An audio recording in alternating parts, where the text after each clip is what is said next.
भारतको गुजरात स्थित अहमदाबाद विमानस्थल नजिकै एउटा विमान दुर्घटनामा परेको छ।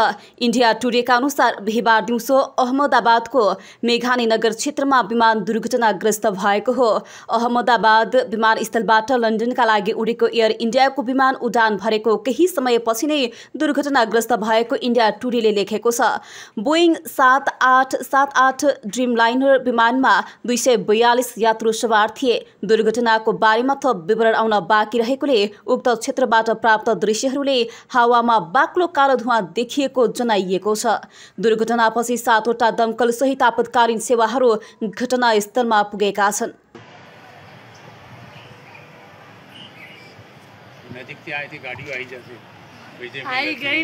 आई गया नरोड़ा नीन बराड़े फटाफट ये लाइट रही जो लाइट बम्बानी ये ऊपर देखा है लाल हम देखा है ऊपर पण आ धुमाड़ा तो जो आके कंपनी नो धुमाड़ा निकलता है એવું લાગે ये तो लबत्ती है लाल लाल बम्बानी लाइट આવે પણ આ ફૂટે છે